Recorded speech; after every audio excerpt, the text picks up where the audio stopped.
अस्सलाम वालेकुम VSA methodology course की 9th वीडियो में आप सबको वेलकम करते हैं और आज की इस वीडियो के अंदर मैं आपको बताऊंगा कि आप रिलेटिव वॉल्यूम को किस तरह से अपने ट्रेडिंग व्यू के ऊपर सेट कर सकते हैं। आप देखते हैं ब्लू बार है, रेड बार है, पिंक बार है, फिर उसके बाद बैकग्राउंड में क्लाउड्स चल रहे होते हैं डिफरेंट कलर्स के, वो किस तरह से आपने ट्रेडिंग व्यू पे लगाने हैं इसकी स्क्रिप्ट भी मैं आपको दूंगा और साथ में जो है वो इसको कैसे आपने लगाना है और किस तरह से इसको सेव करना है अपने ट्रेडिंग व्यू के ऊपर के बाद में अगर कभी डिलीट हो जाए या फिर किसी चार्ट्स पर आपने लगाना हो, एक से ज्यादा चार्ट्स पर किस तरह से इसको लगाया जा सकता है। आज की इस वीडियो के अंदर यही सीखेंगे। चलिए अभी चलते हैं अपने लैपटॉप की स्क्रीन पर। वीडियो को स्टार्ट करने से पहले आप लोगों के लिए खुशखबरी है कि आप में से बहुत से लोग कहते हैं कि सर हमें फ्री में सिग्नल चाहिए, हमें कोई ऐसा ग्रुप अपने वीआईपी ग्रुप में ऐड कर ले, हम फीस नहीं दे सकते। तो ठीक है, उसका भी एक हल है। आपने क्या करना है कि यहाँ पे बाइनांस का अकाउंट बनाना है मेरे लिंक से, डिस्क्रिप्शन में आपको लिंक मिल जाएगा। आपने मेरे लिंक से जो है बाइनांस का अकाउंट बनाना है और उसके ऊपर फिर ट्रेडिंग किया करनी है जो भी मैं सिग्नल्स दूंगा। ठीक है, सिग्नल्स की एक्यूरेसी तो आप लोग ऑलरेडी देख चुके हो, डिस्कॉर्ड ग्रुप में बताया जनवरी मंथ 2025 के अंदर हमारी 94% एक्यूरेसी रही है। तो यहाँ पर अगर आपने हमारे लिंक से बाइनांस का अकाउंट बनाया होगा और उस पे ऊपर रेगुलर आप ट्रेडिंग कर रहे होंगे, आपको कोई फीस देने की जरूरत नहीं है। हर महीने आपकी ऑटो सब्सक्रिप्शन ऑन होती रहेगी। लेकिन अगर आपने उसमें ट्रेडिंग ना की तो फिर आपको अगले महीने निकाल दिया जाएगा। मिनिमम जो इसका क्राइटेरिया वो ये है कि आपने $100 इसमें डिपॉजिट करने हैं और $100 से आपने ट्रेड करनी है। कम से कम आपका जो ट्रेडिंग वॉल्यूम होना चाहिए वो $500 का होना चाहिए मंथली। यानी कि आपने $100 अगर इसमें लगाए हैं तो आपने 5 बार बाय सेल करना है। यानी कि 5 बार आप बाय सेल करेंगे, 5 को ज़रब दे दें 100 के साथ तो $500 का वॉल्यूम जनरेट हो जाएगा आपका। तो उसमें क्या होगा कि आपकी सब्सक्रिप्शन बरकरार रहेगी बगैर किसी फीस के। चलें बैक टू द टॉपिक, आपको जो है वो आज की स्ट्रेटजी बताते हैं। तो हम आ चुके हैं अपने लैपटॉप की स्क्रीन पर और यहाँ पर आपको ट्रेडिंग व्यू कुछ इस तरह का नजर आएगा। ये मैंने बैकग्राउंड चेंज किया। बैकग्राउंड चेंज करने के लिए आप सेटिंग्स में जाकर जो यहाँ से आप कैनवस में जाके बैकग्राउंड सॉलिड कर सकते हैं। यहाँ से आप इसका कलर जो है चेंज कर सकते हैं। मैंने येलो रखा है क्योंकि आईज जो है ना इससे तंग नहीं आती। फिर उसके बाद आपके पास जो चार्ट बाय डिफॉल्ट नजर आ रहा होगा वो इस तरह से कैंडल्स में आ रहा होगा।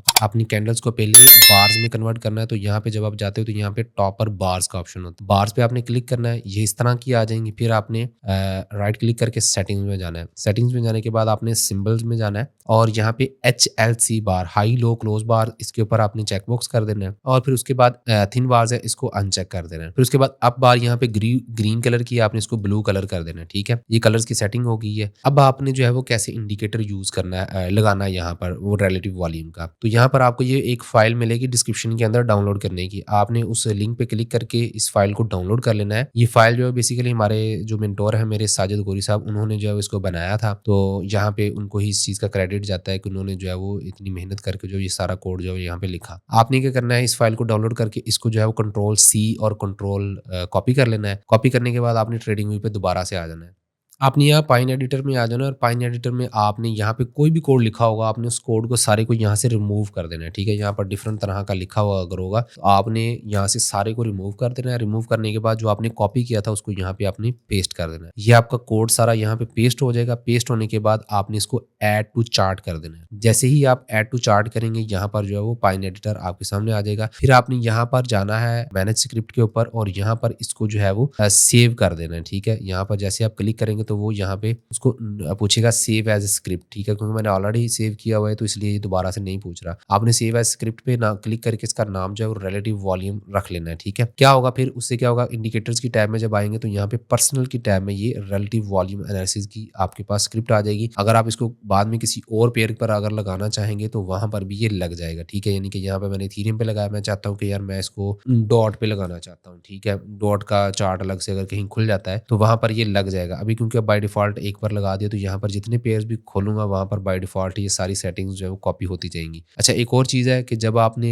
एनालिसिस करना होता है तो उसमें सबसे इंपॉर्टेंट चीज़ होती है कि आपने राइट पेयर और उसके साथ सर्वर को सही से चूज करना है। ठीक है, जैसे अगर मैं एनालिसिस करना चाहता हूँ BTC USDT के, तो मैं ऐसे ही रैंडमली किसी भी सर्वर को नहीं सिलेक्ट करूंगा क्योंकि मैं वॉल्यूम बेस्ड ट्रेडिंग कर रहा हूँ। तो मैंने वो वाला ब्रोकर या एक्सचेंज चूज करनी जिसमें सबसे ज्यादा ट्रेड एग्जीक्यूट हो रही हो। ठीक है, तो यहाँ पे BTC USDT .P लगाऊंगा। P इसलिए कि परपेचुअल कॉन्ट्रैक्ट में फ्यूचर ट्रेडिंग के हमें मिले, फ्यूचर ट्रेडिंग का वॉल्यूम ट्रू होता है, उसमें फिर आपको जो है वो एनालिसिस बनाने में आसानी रहती है। और इस वक्त जो है सबसे ज्यादा वॉल्यूम बाइनांस पे आता है, बाइनांस टॉप 1 की एक्सचेंज है, तो इसको हम चूज करके तरह से अब इस पे जो आप काम करेंगे इसका वॉल्यूम जो है सही आपको मिल गया है, फिर आपकी ट्रेडिंग यहाँ पे सही जाएगी, फिर आपके एनालिसिस यहाँ पे सही जाएंगे। तो इस तरह से आपने इसको लेके चलना है। ठीक है, फर्दर जो है वो स्ट्रेटजीज हम इंशाल्लाह नेक्स्ट वीडियोस में सीखेंगे।